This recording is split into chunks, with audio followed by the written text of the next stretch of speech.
Hello students, let's get back to our supplementary reading chapter 4 in the kingdom of fools.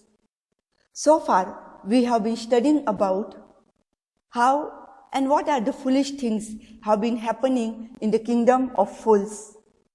And so yesterday I have sent you the meanings and the questions. If you have answered the questions, you will know what have we learned yesterday. Now let's come back to the new page. Let's come back to the new page. Hope students, you have been writing the question answers. Now, over here, they have been finding out a person who can be able to fit in the stake. And so now they come to a man that is a disciple who had fattened himself on eating bananas, wheat and ghee. And so now it is time for him to be executed. It is time. Now whom are they going to execute? Let's see. What have I done wrong? I am innocent.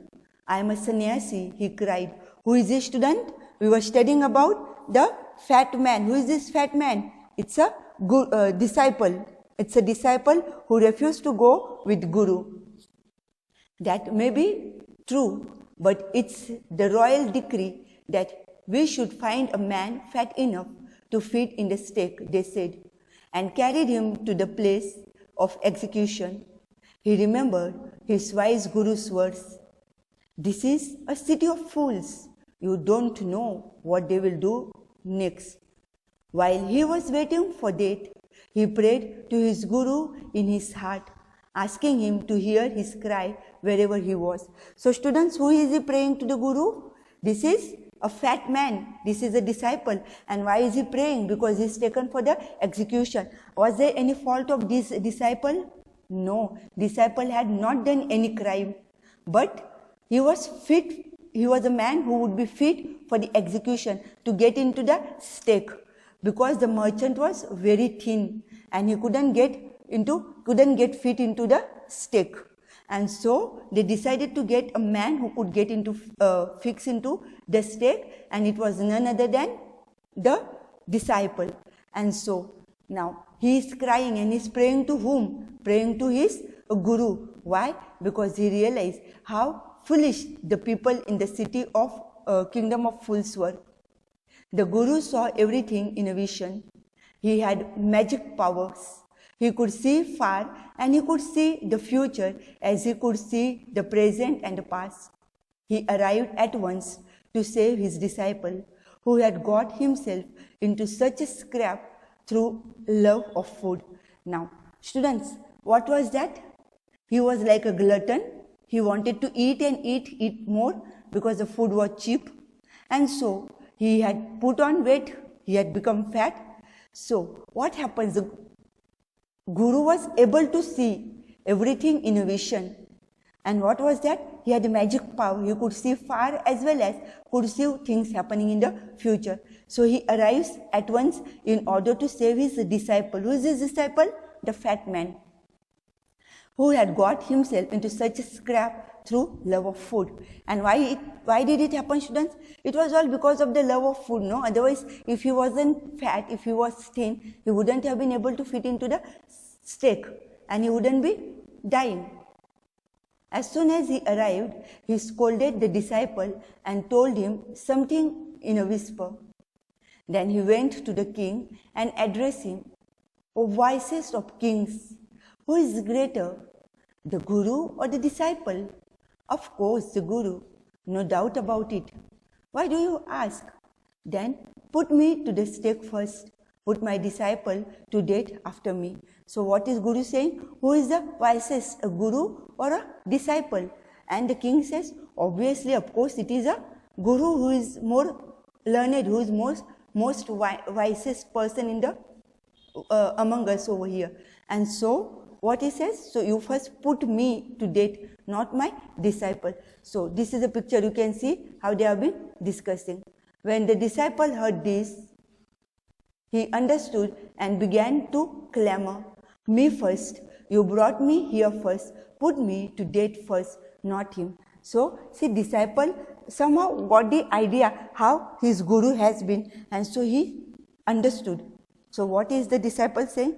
No, no, put me first to death, not my guru. The guru and the disciple now got into a fight about who should go first. The king was puzzled by this behavior. He asked the guru, why do you want to die? We chose him because we needed a fat man for the stake.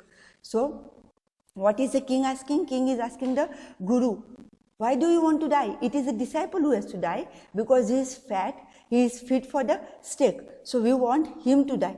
And why are you going to give your life? You shouldn't ask me such questions. Put me to death first, replied the guru. So, guru, what guru? They are smart, they know what to do. So, guru is saying, you shouldn't ask me such questions. Put me first to death. I want to die, not my disciple. Why? There's some mystery here. As a wise man, you must make me understand. Will you promise to put me to death if I tell you? Ask the guru. So, what guru is asking? I will tell you why. But you promise me that you will put me to death. Will you? Okay. So then, the king gave him his solemn word. The guru took him aside, out of the servant's earshot, and whispered to him, do you know why we want to die right now? The two of us. Now, what guru is saying? He's taking the king away from the servants and he's saying, he whispers. He says very softly into the ears of the king, do you know why the disciple as well as I want to die right now? The two of us. We have been all over the world, but we have never found a city like this or a king like you. The stake is the stake of the God of justice. It's new. It has never had a criminal on it. Whoever dies on it first will be reborn as the king of this country. And whoever goes next will be the future minister of this country. We are sick of this ascetic life. We are sick of this ascetic life. Ascetic life, the true life that we have been living as a sannyasis. So we are sick. And so what is he saying? So first put me to death. Now, students, you can see that how they are playing a game. It would be nice to enjoy ourselves as king and minister for a while. Now, keep your word, my lord, and put us to death. Me first, remember? So what explanation the guru gives? Guru says, the stake is new. And in this kingdom, whoever dies, God will have this is the stake of God of justice, and therefore the one who dies first will be the king and the one who dies second will be the minister. Therefore, please do as you have to do first. We are fed up of this life. The king was now thrown into deep thought. He didn't want to lose his kingdom to someone else in the next round of life. So you see, the king is now, he doesn't want to. Do you think king would want to lose his kingdom to someone, that this sannyasi or this guru becoming as a king and then his disciple becoming as a minister? So he is into a deep thought. He didn't want to lose his kingdom, and so kingdom to someone else in the next round of life. He needed time. So he ordered the execution postponed to the next day and talked in secret with his minister.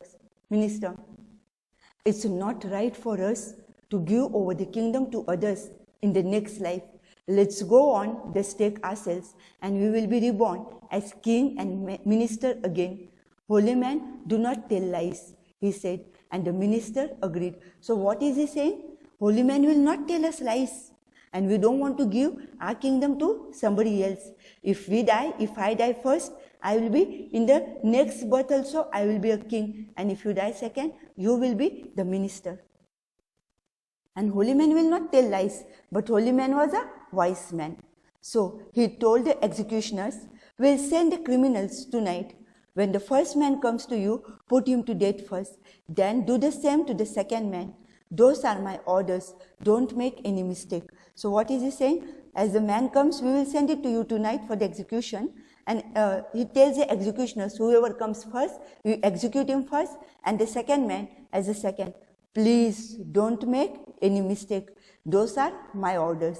The order and the order of the king, everybody has to follow. That night, the king and his minister went secretly to the prison, released the guru and the disciple, disguised themselves as the two, and arranged beforehand with loyal servants, were taken to the stake and promptly executed.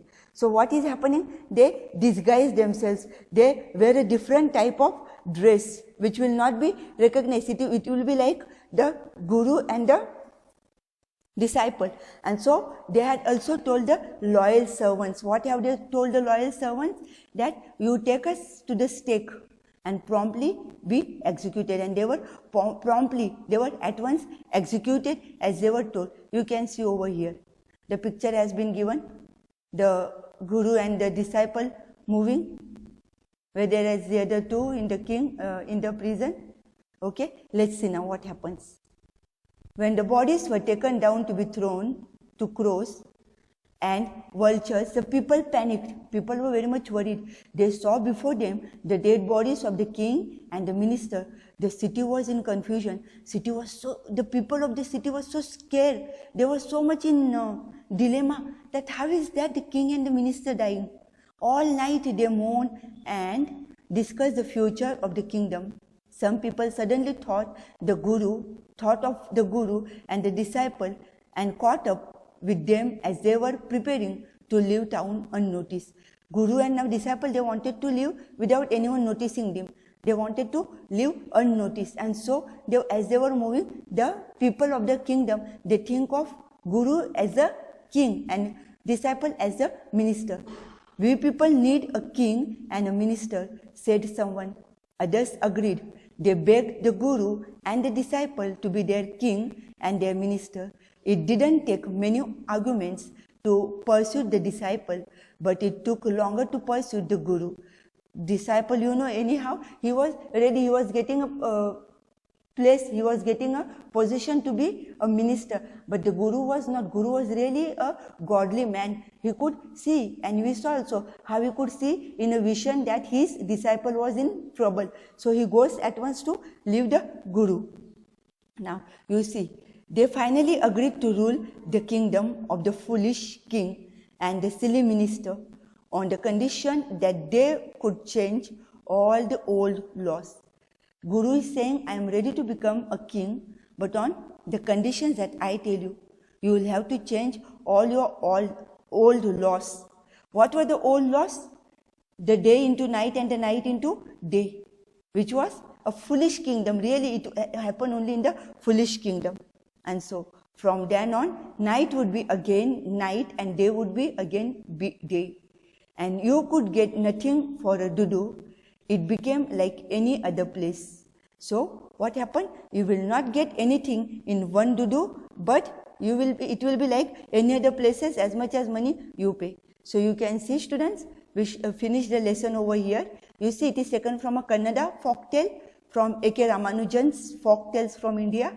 We saw A.K. Ramanujan, who wrote in Kannada as well as in English. He was a great poet as well as the dramatist. Some words have been given over here. Here are the question answers.